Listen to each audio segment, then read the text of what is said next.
There are stories that arrive fully formed, and others that must be assembled from fragments. M.E.N.D was never meant to be tidy. It was built in transit, in borrowed rooms, in the space between catastrophe and recovery. What you have heard, what you have followed, those were the moments deemed essential. The injuries that could not be ignored, the choices that could not be deferred. What follows is a collection of those remnants. Early transmissions, discarded field notes, observations that slipped between the official record. They were not included in the original account. Listen closely. You may find that the smallest fragments carry the clearest truths.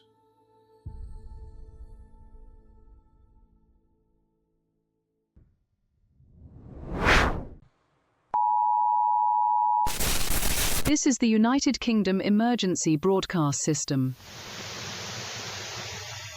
Stand by for an urgent national security announcement. We interrupt all programming to bring you a special bulletin. Reports indicate magic is real. I repeat, magic is real. Individuals identifying themselves as Death Eaters are conducting coordinated attacks across Britain. This is not a drill. Their capabilities have no known scientific explanation. They are able to inflict mass harm with instantaneous force. At this time, conventional police or military response has proven largely ineffective. Intel gathered in the last hour suggests that these individuals, referred to as witches and wizards, have been living undetected among the population for centuries. Evidence indicates infiltration of government offices, communication networks, and public infrastructure at multiple levels. Do not rely on electronic communication. There are confirmed reports of interference, blackouts, and targeted sabotage. If you witness attacks, do not approach. These assailants may project lethal force at a distance. If you are currently in a government building, school, hospital, or transport hub, evacuate immediately. These locations are confirmed Death Eater strike zones. Repeat, this is the United Kingdom Emergency Broadcast System. Magic is real. Hostile forces identifying as Death Eaters are seizing control. This message will loop until further instructions can be safely transmitted. Remain alert. Stay hidden. Arm yourselves. And above all, trust no one. I am forced to conclude this is not merely an alternate reality, but a particularly tasteless one. Oh, now, Severus, that's a bit dramatic. I am surrounded by idealists, amateurs, and people who think shouting counts as a medical procedure. And then there is him. Dr. Williams? A muggle. A military muggle. Permitted to work in my infirmary. Yes, isn't it marvellous? Why in Merlin's name would you allow this? Because he saves lives under fire, doesn't flinch at blood, and doesn't believe every wizard he meets is a monster. A dangerously optimistic resume. Or a necessary one. Someone has to show the Muggles we're more than curses and catastrophe. He is, despite his best efforts, competent. There we are. Do not mistake this for approval. I merely tolerate him. And the rest of these dunderheads. Because someone must keep them alive. Welcome to M.E.N.D, Severus. I want that on record as a threat.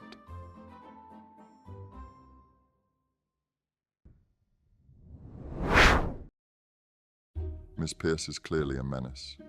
She's a child and far too immature and imprecise to be of any use. Right on schedule with the weekly complaint. This is not a pattern. This is a problem. Let's see. Last week you objected that she poured potions too enthusiastically. And before that, clattered too much. She does clatter. Whatever that means. You know, Severus, one might almost think you're fond of her. Do not be absurd. I can try clattering less, Professor. Pierce. Sir. You've been standing there how long exactly?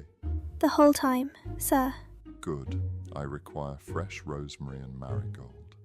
And refill the dittany on your way in. Right away, sir. Most people would apologise.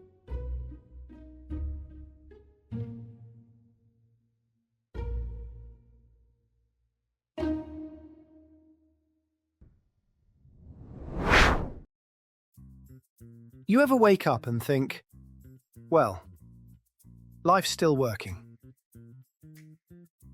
If this is a confession, spare me. Met a girl in town last night. Smart, steady. Didn't panic when things got loud, and things certainly got loud. How very heroic. I'm just saying, even in a war, people still find ways to feel human. You appear to be under the impression this is a conversation. Fair enough. She asked about you, though. That was unwise of her. Said you looked like a man who wouldn't waste time on things that don't matter. If you're finished, the infirmary requires your attention. Right. Public service and all that.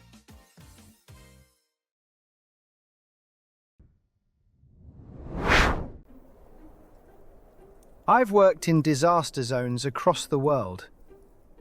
Cold like this doesn't just happen. Correct. It's likely dementors, migrating, breeding. They tamper the joy in the air, suffocate hope and happiness.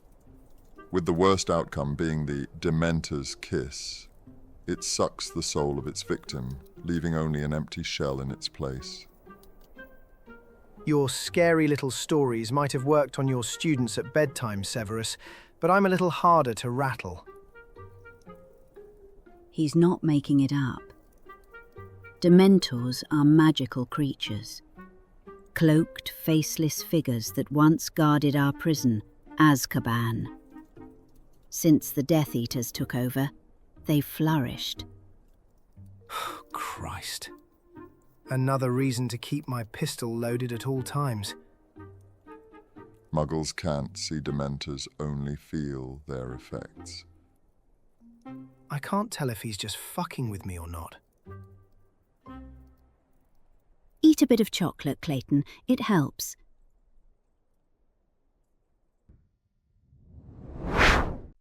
I will say of the Lord, He is my refuge and my fortress. Prayer is useless in war. People all die the same. War is hell. I disagree. A wise man once said, "War is war, and hell is hell. And if I had the choice, I would choose hell." How so? Answer me this, Severus. Who goes to hell? Sinners, I believe. Precisely.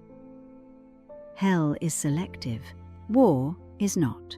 War holds no prejudice, no bias.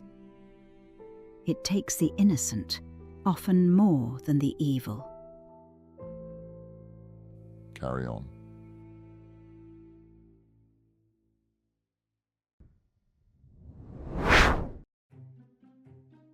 You know, Vader, when this war ends, I'd love to take you somewhere nice. Linen napkins, fine wine, and, well, if it doesn't end, I could toss a tablecloth down in the supply room, light a few candles, make a cozy little oasis for two. Dr. Williams, is it? I would rather sit in silence and watch Snape weigh ingredients for 6 uninterrupted hours. I'm charming, educated, and only moderately reckless. That usually works on women. What's your type, darling? I can be very adaptable. I prefer men who don't talk more than they think. Williams, your time would be much more productive spent tending to the infirm. Sounds like you got your orders. Go on, then. And you, Miss Elliot, can return Dr. Williams' watch.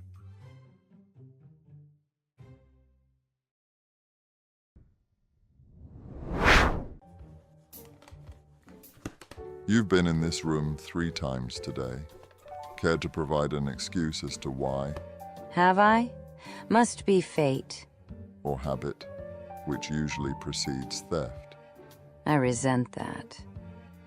I know Williams keeps a stash of biscuits in here, the ones with the chocolate. You expect me to believe you entered a restricted supply room for biscuits? I expect you to believe nothing. But yes, You realize I could report this? you could. But you won't. I don't trust you. I know. You don't behave like someone afraid of consequences. Maybe I just know which ones are worth it. Look behind Harper's box of Bibles. Oh, there they are.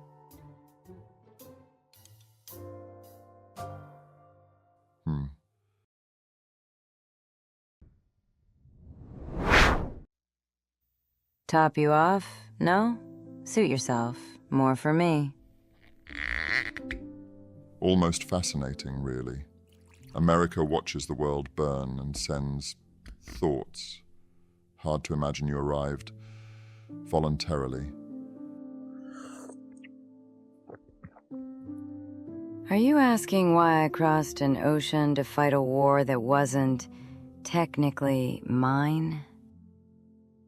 I've been all over. You learn things when you keep moving. Mostly that waiting doesn't make monsters smaller. It just gives them time to organize.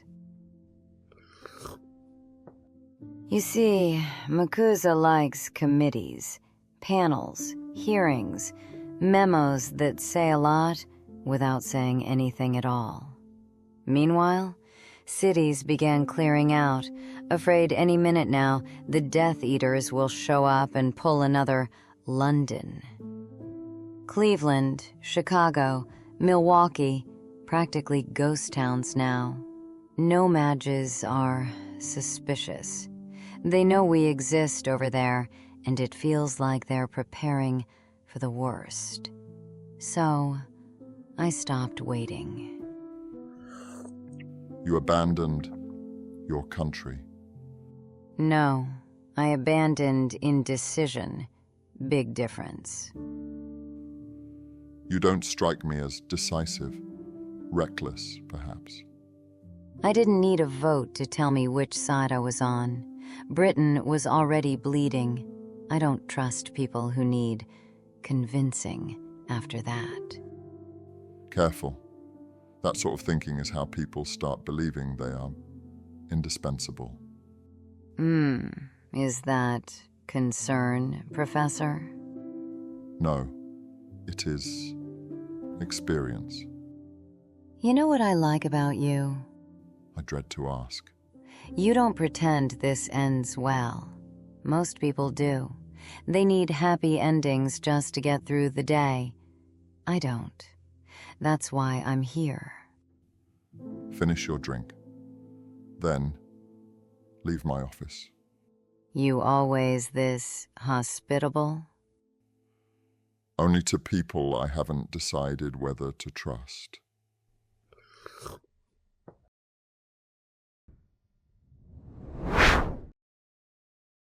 All right. See this? Stethoscope. No spells, no charms, no ominous chanting. Just rubber, metal, and an underappreciated miracle.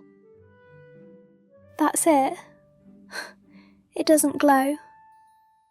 Or hum. Or scream if you used it wrong. Nope, one of the simplest devices. All because one bloke in the 1800s was too shy around women. Go on, Put the earpieces in. What am I listening for? Proof that people are still ticking along in there. If it starts playing a waltz, we've got bigger problems. Oh, that's loud. Means it's working. Or you've discovered the world's tiniest drummer. So you can just hear what's wrong? Not always, but I can hear when something's off. Rattles, wheezes, silences where there shouldn't be any. Bodies complain long before people do. So you don't need magic at all? Magic helps.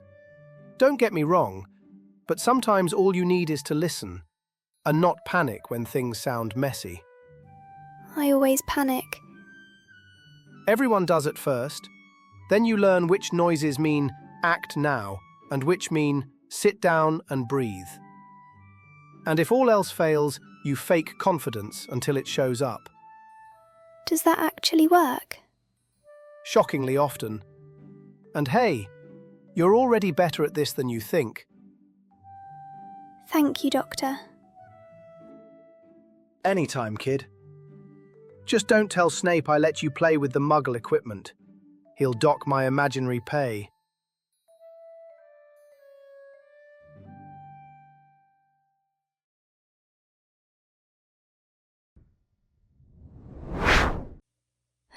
I went through your entire collection. Failed to see how that concerns me. Not a single record by the Sex Pistols. Or Lou Reed. Honestly, Severus, it's like you curated this place to discourage joy. Music is ornamental, a distraction from more useful pursuits. You own a record player. I own many unnecessary things. I did not invite it.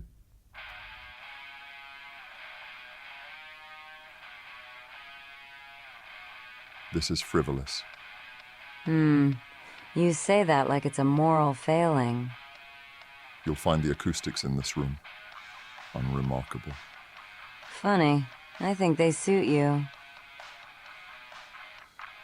You're tapping your foot. I am not. You are.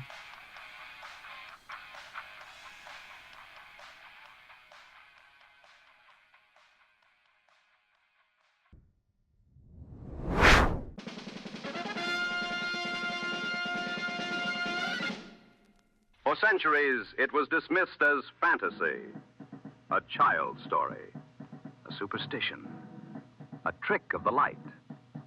We now know better. Magic is real. It exists not in legend, but in our world.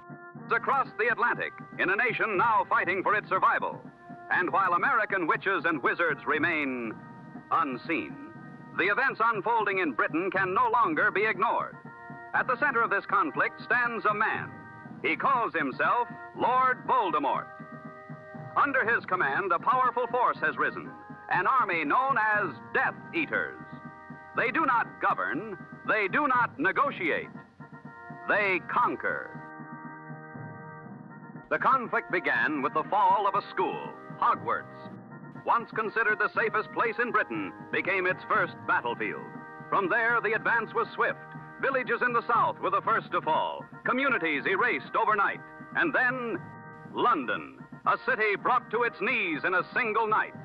War doesn't arrive all at once. It settles in. First it's rumours, then it's smoke in the distance.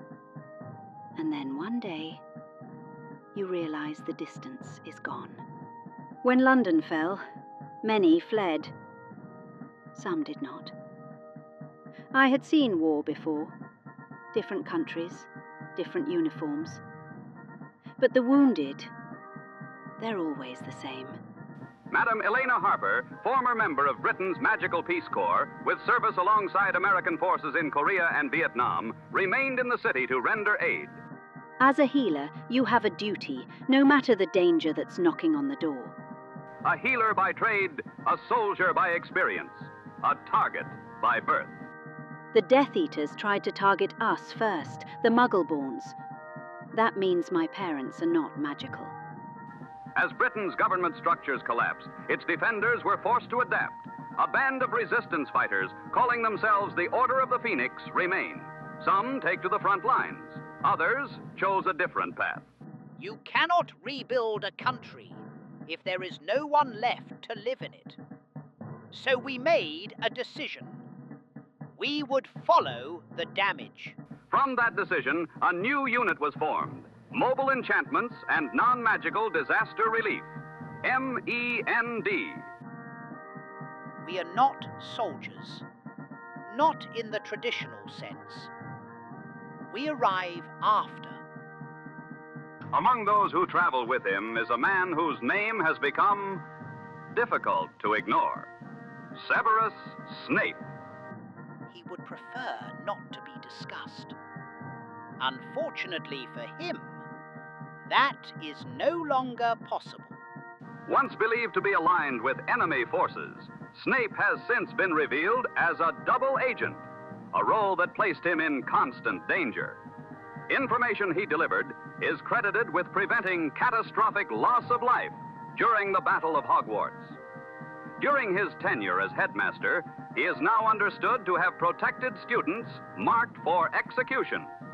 He nearly lost his life in the process. He'd been there for 3 days. Pulse faint, covered in blood. I can't believe it's been 4 years. Seems so long ago, but also like it was just yesterday.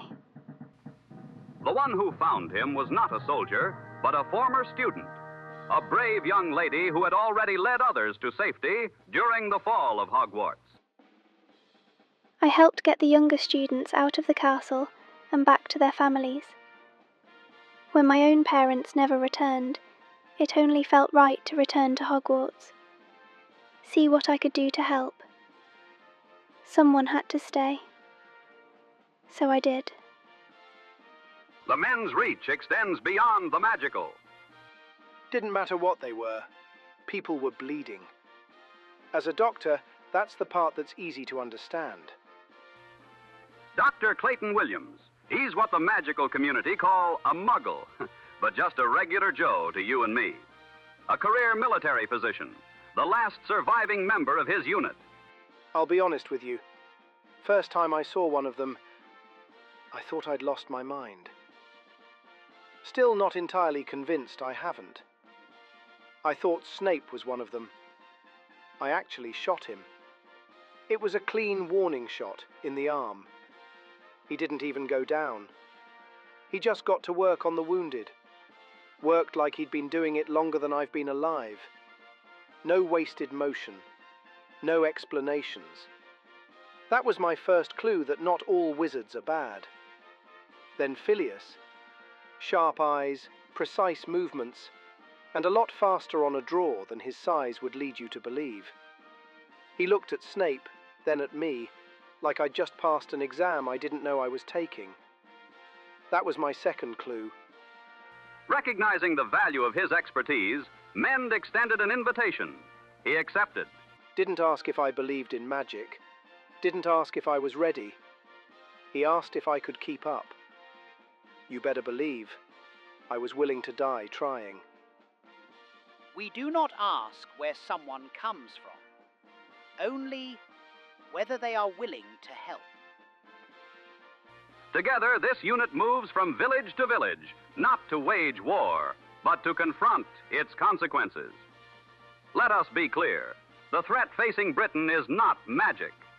It is tyranny. Across the ocean, we remain untouched, for now. But distance has never been a guarantee. Only time. In Britain, they are already fighting. The only question that remains is when the rest of the world decides to stand with them.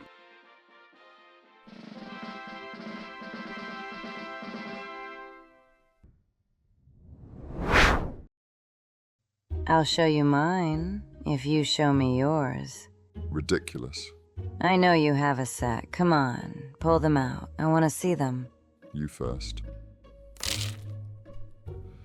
How long have you had these? Since you were 12. They look battle-worn, tired.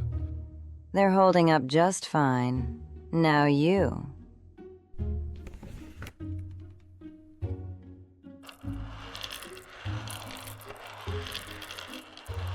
And you said mine were tired. Look at these poor little shriveled things. They're probably dying to explode. Don't you ever just play by yourself? You know, so you don't lose your edge? Aha! I knew I'd catch you two. What are those? They're called gobstones. This is a wizard's game of strategy and skill. And humiliation. Do yours always prematurely explode like that?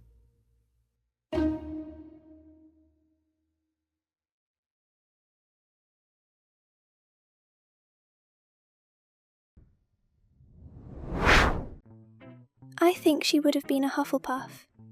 You think everyone is a Hufflepuff? Not everyone, just the good ones. But you've got a point. She works just as hard as anyone on this team. She takes the worst assignments without complaint. And she's not afraid to get her hands dirty. And she's loyal. Admirable traits, but you're both overlooking the precision of her thinking. She observes before she acts. She calculates risk constantly.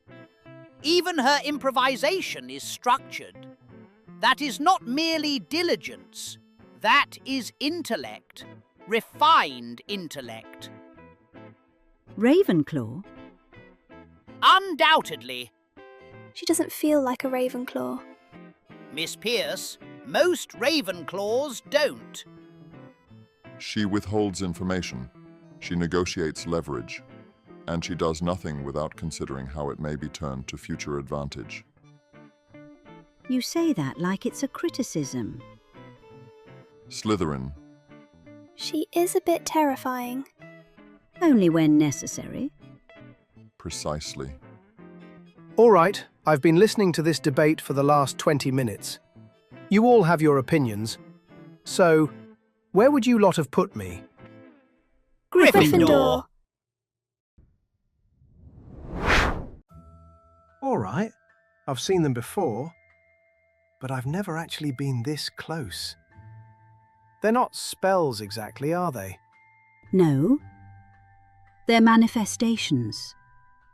Defensive magic. You don't cast a Patronus so much as release it. Release what? Something good. Something you can hold on to when everything else is trying to take pieces of you.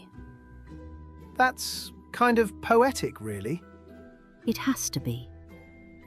Fear doesn't listen to reason. Yours is a dog. Yes. A Newfoundland. Big. Calm. Loyal. Built to pull people out of freezing water when they're too tired to swim. Figures.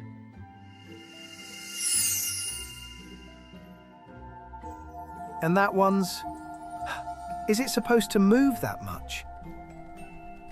It won't sit still. A hummingbird? Mm-hmm. They're small, but they travel very far. And they hover. I like that they don't have to land if they don't want to. You all even make hope sound exhausting. All right. What about you, Vader? What's yours? I can't produce one. Oh, that's... I assume it's not exactly... You just have to think of something happy. Something from when you were little. That's what Professor Flitwick says. My mother is a narcissist. You think I have a single happy childhood memory? Vader. I'm going to step out.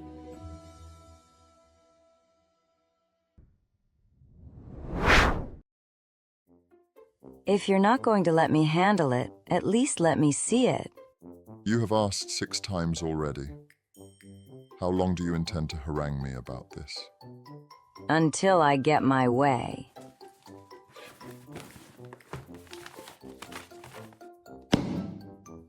Oh, wow. It's thicker than I thought it would be. Thicker than you can handle, not surprising. For the record, this is delicate work.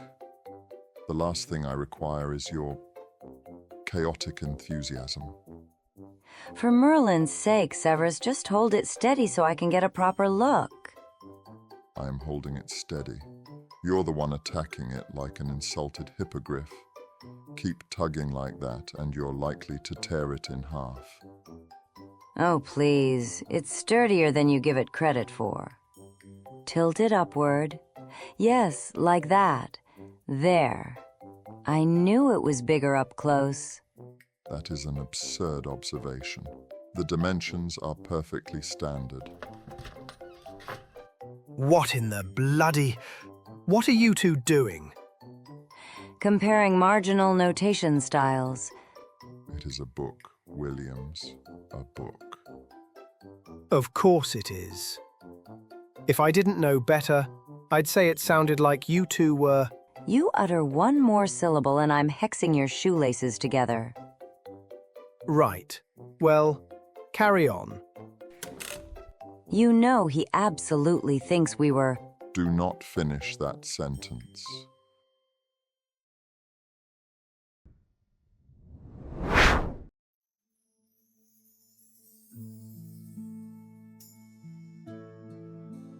They traveled where they were needed.